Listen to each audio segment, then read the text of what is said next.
فقہا نے لکھا ہے تشبہ بالمصلین، نمازیوں کی شکل اختیار کر لینا، سفر سے فارغ ہوتے ہی فوراً اور پہلا کام سفر کی چھوٹی ہوئی نمازوں کی قضا کر لینا۔ سمجھ میں آئی بات؟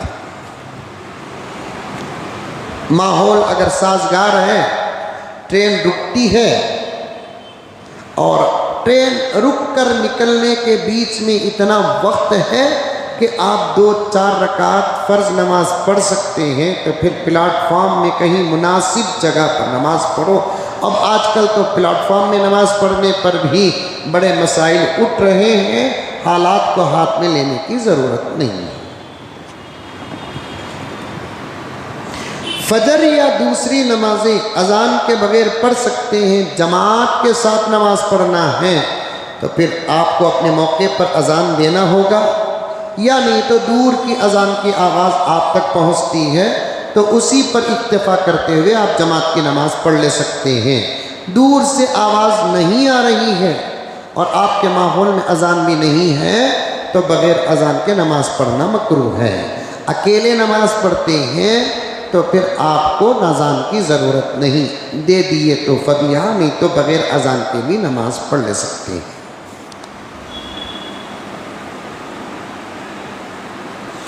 ہمیں کوئی قرض نہیں ہے، صرف بینک میں لون ہے۔ بینک میں لون بھی تو قرض ہے۔ کیا ہم روزے داروں کو افطار کرا سکتے ہیں؟ کرا سکتے ہیں۔ سود دینا الگ مسئلہ ہے، سود لینا الگ مسئلہ ہے۔ سمجھ میں آئی بات؟ سود لینے والا افطار نہ کرائے، بحالت مجبوری سود دینے والا اس سے بچے اور اپنے حلال پیسوں سے باقاعدہ روزے داروں کو افطار کرا سکتا ہے۔ سمجھ میں آیا مسئلہ یہ؟ شادی کی رات دلہن کو 5 سہاگن کا پانی ڈالنا کیا ہے؟ 5 سہاگنہ کا پانی ڈالے تو آرز ڈب کو مر جائیں گی نا؟ کیا ضرورت ہے 5 سہاگن کا پانی ڈالنے کی؟ کیا ضرورت ہے؟ یہ عورتوں کے اندر ایسے غلط عقیدے ہیں، ان کو تو شاید اب حضرت مہدی و عیسیٰ علیہ السلام آ کر ہی سدھاریں گے، کسی کے بیان پر سدھرتے نہیں ہیں، اپنے دل میں جو ہے وہ کرتے۔ گھر کے اندر کوئی نصیحت کرنے والا ہے تو اس سے لڑتے، یا نہیں تو انہیں نہیں رہا تو اپنے عقیدوں پر عمل کر لیتے۔ قرآن اور حدیث میں کیا ہے وہ کرنا ہے۔ شادی کل ہو رہی ہے تو آج 5 سہاگنوں کا پانی ڈالنا، 5 سہاگنوں کا پانی بولے تو مسئلہ آ کر ہے ہمارے پاس، اسے حمام میں بٹھاتے ہیں، ٹیبل میں بٹھاتے ہیں، 5 سہاگنہ جا کو ایک ایک جگ پانی ڈالنا کی کہتو اس کا سہاگ ہے نا دیر تک رہتا کہتے اللہ اللہ اللہ اللہ۔ اور وہ زیور پہناتے وقت بھی سہاگنہ کے ہاتھ میں دیکھو زیور پہنانا سو کہتے، بیوہ کے ہاتھ میں زیور دیکھو وہ ہاتھ میں وہ پہنانے نہیں کہتے۔ لا حول ولا قوت۔ ہمیں قرآن والے ہیں، اللہ والے ہیں، نبی والے ہیں، شریعت والے ہیں۔ پیغمبر کے دنیا میں بھیجنے کا مقصد ہی کیا اللہ تبارک و تعالیٰ کا کہ رسوم و رواج کو، توہمات کو، غلط عقیدوں کو ختم کرنا پیغمبر کے بعثت کے مقاصد میں سے ایک مقصد ہے۔ اور یہ تمام چیزیں ہمارے پاس موجود ہیں، قرآن ہے، نبی کی تعلیمات ہیں، صحابہ کی زندگیاں ہیں، حضرت ائمہ کا فقہ ہے، سب کچھ ہے، پھر بھی غلط عقیدوں میں پڑے ہوئے ہیں تو یوں سمجھو کہ ہدایت پر پابندی لگ چکی ہے۔ اگر یہی سلسلہ جاری رہا تو پھر اللہ نہ کرے کہ ایمان کو بھی خطرہ پہنچے۔ یہ سب اسلام میں نہیں ہے۔ پانی نہانے سے وضو ہو جائے گا۔ اگر آپ پر غسل فرض تھا، اب آپ غسل کر رہے ہیں، اچھا غرارہ کر لیے، ناک میں اچھا پانی ڈال لیے، پھر اس کے بعد 3 مرتبہ آپ جسم میں پانی بہا لیتے ہیں، پھر پورے حمام کے اندر کی کارروائیاں کر کے باہر آ کر نماز پڑھنے تک پیشاب کو نہیں گئے اور ہوا بھی نہیں نکلی تو پھر وہ غسل ہی کافی ہے، پھر نیا وضو کرنے کی ضرورت نہیں ہے، کیونکہ غرارہ کیے تو کلی ادا ہو گئی، ناک میں پانی ڈالے تو پھر ناک استنشاق ہو گیا. پورے جسم پہ جب پانی بہائے ہیں دونوں ہاتھ بھی دھل گئے, چہرہ بھی دھل گیا. مسح کرنے کا حکم تھا, مسح تو غسل میں آ گیا, دونوں پاؤں بھی دھل گئے ہیں تو مزید آپ کو وضو کرنے کی ضرورت نہیں ہے.